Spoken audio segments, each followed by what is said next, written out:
안녕하십니까. 여의도 24시입니다. 오늘 제가 여러분들하고 얘기하고 싶은 건 바로 이재명에 대해서 얘기하고 싶습니다.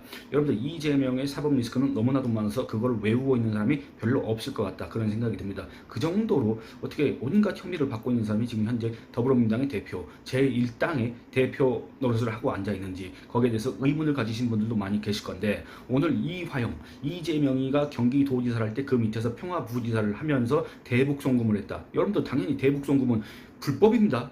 여러분들 그 전에 통일부의 허가를 받았다 안 받았다를 떠나서 이미 국제적으로도 북한에 대량의 현금을 갖다가 건네주는 그 송금 행위 있지 않습니까? 그거 자체가 이 대북제재 위반입니다. 어쨌든 이런 대북 송금을 했다, 그리고 뇌물을 받았다. 어디로부터 뇌물을 받았냐? 쌍방울로부터 법인카드 및 뭐 이런 걸로 해서 뇌물 수수했고 결국에는 그와 함께 정치자금법을 위반했다. 이런 혐의를 받던 그 이화영, 이 중에서 이 대북 송금 뭡니까? 결국에는 경기도 사업인 북한에다가 스마트팜을 지어주겠다, 500만 달러. 이재명의 방북 비용이라고 주장했던 그 300만 달러, 도합 800만 달러를 북한에 불법적으로 건네줬다. 이런 혐의들로 이 검찰이 이화영한테 도합 징역 15년을 구형했습니다.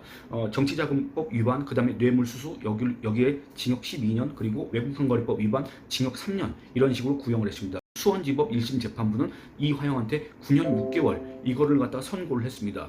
9년 6개월을 선고했고, 그리고 뭐 추징금도 있고 뭐 벌금도 있고. 그런데 결국에는 여러분들 이화영이 1심 선고를 왜 기다렸습니까? 이화영이 과연 징역 몇 년을 받을까, 이게 궁금했습니까? 이화영이 유죄를 받을까 무죄를 받을까, 이걸 기대하신 게 아니지 않습니까? 이화영이 유죄를 받고 이화영이 징역형을 받고 이화영이 어떤 형량을 받을 것인가, 여기에 대해서 아마 관심을 갖고 계셨을 겁니다. 그 관심조차도 이화영에 대한 관심이 아니라 이화영이 스스로 견딜 수 없는 스스로 독박을 쓰겠다, 이런 결심이 허물어질 정도로, 정말 심리적인 압박을 받을 정도로 형량이 세게 나와야 된다. 그래야만이 이화영이 자기가 독박을 쓰지 않고 결국에는 이 해당 의혹, 해당 사건과 관련되어 있는 최종 결정권자 내지는 최종 승인권자 내지는 최종 보스라고 해야 될까? 그 사람에 대해서 얘기를 하지 않겠느냐. 그러니까 이재명의 관련성을 진술한다. 이렇게 될 경우에는 여러분들 이재명은 어떻게 되겠습니까? 여러분들이 생각하시던, 그리고 또 여러분들이 기대하시던 이재명의 사법 리스크가 급물살을 탈 가능성이 있다, 그 말입니다.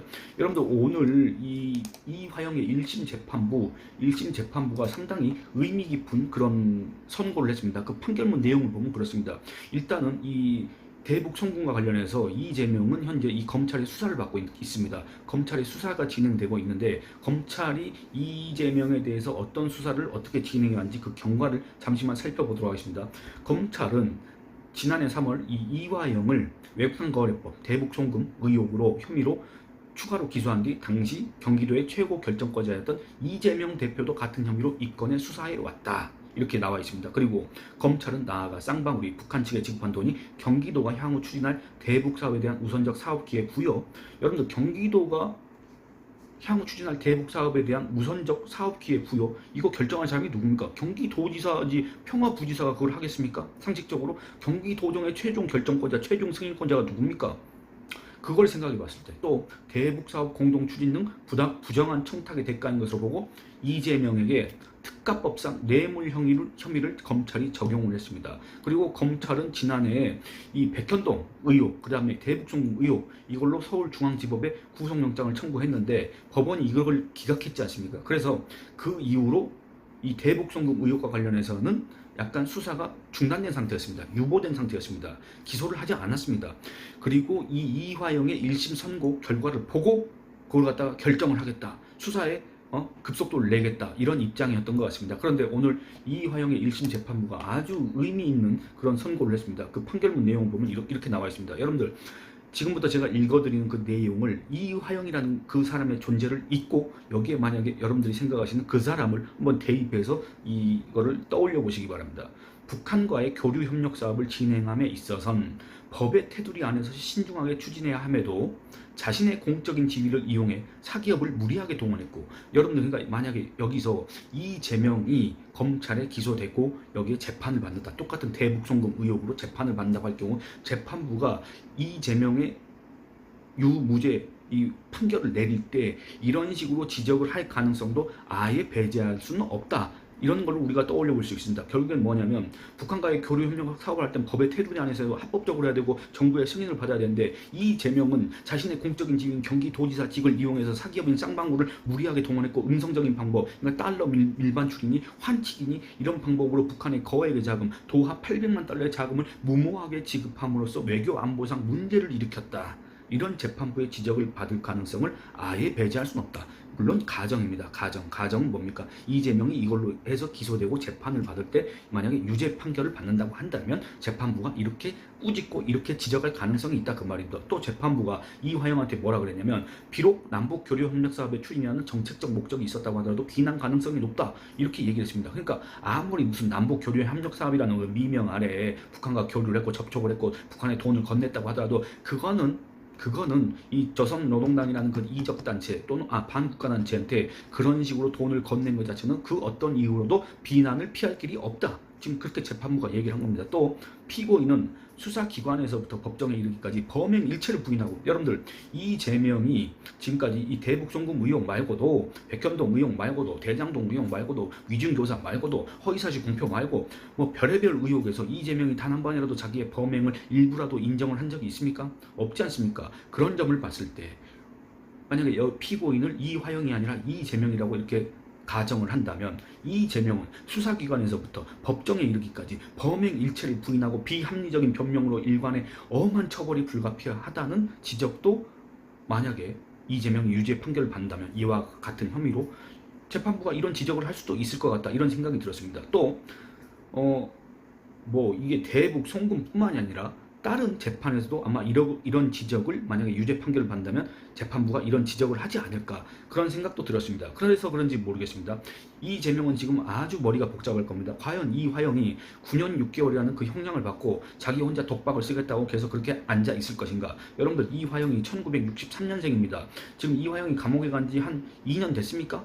그걸 감안했을 때 앞으로 한 8년 가까이를 감옥에 있어야 됩니다. 8년입니다. 8년. 지금이 2024년이니까 지금부터 8년을 더 산다고 할 경우는 2032년에 나옵니다. 그러니까 우리 나이로 70이 될 때 감옥에서 나오는 겁니다. 70이 될 때 감옥에서 나올 때 이화영을 기다리고 있는 건 과연 뭐겠습니까? 무슨 뭐 막대한 부가 있겠습니까? 아니면 무슨 정치 권력이 있겠습니까? 그때 이재명이 지금과 같은 어떤 정치적 실권을 갖고 있을 거라고 보장할 수 있는 사람이 누가 있습니까? 이재명이 대선에 나갈 수 있을 거라고 지금 확신할 수 있는 사람이 누가 있겠습니까? 그러면 이화영이 대체 뭘 믿을 수가 있겠습니까? 이화영이 뭘 믿고 자기의 9년 6개월을 갖다가 이재명을 위해서 그걸 쏟아붓겠습니까? 그런 것들을 생각했을 때 이화영은 지금 현재 이 멘탈이 부서질 가능성이 크고 그리고 이재명도 이런 점들을 익히 알고 있기 때문에 지금 머리가 복잡할 겁니다. 그래서 오늘 이재명이 안 그래도 이 대장동 특혜 의혹 때문에 서울중앙지법에서 재판을 받고 있었는데 중간에 이 이화영 1심 선고가 나오자 기자들이 이재명한테 질문했지만 이재명은 거기에 대해서 묵묵부답 답변을 하지 않았습니다. 그러면서 자기의 핸드폰만 들고 이렇게 안경을 벗고 이렇게 노안이 와가지고 이렇게 기사를 보고 있었는데 그게 아마도 이화영 관련 기사를 본 것이 아니냐. 그리고 이제 재판이 제기가 됐을 때 눈을 질끈 감고 5분 동안 의자에 기대서 이렇게 하고 있었다. 그러니까 얼마나 힘이 없겠습니까? 한 가지 안타까운 점은 만약에 지금 상황에서 국민의힘이 총선에서 이겼다면 어떻게 됐을까? 그리고 국민의힘이 총선에서 이기지 못했다고 하더라도 이번처럼 그렇게 대패를 하지 않았다면 어떻게 됐을까? 이 더불어민주당 또는 조국당 이 좌파 세력과 거의 비등한 정도의 지지율과 비등한 정도의 의석을 가져갔다면 과연 어떻게 됐을까? 여러분들 검찰이 이재명을 이렇게 이제 수사를 진행할 수밖에 없지 않습니까? 왜냐?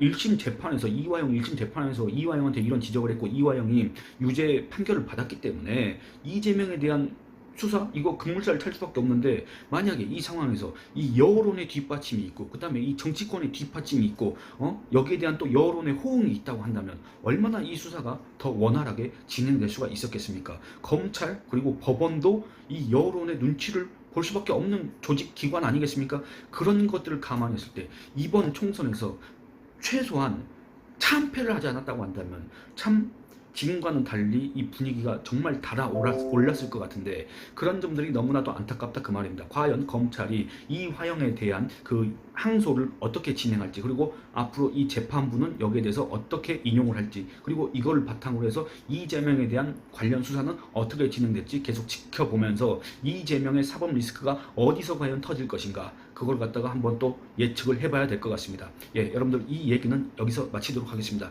여러분들의 의견을 댓글로 기다리고 있겠습니다. 감사합니다.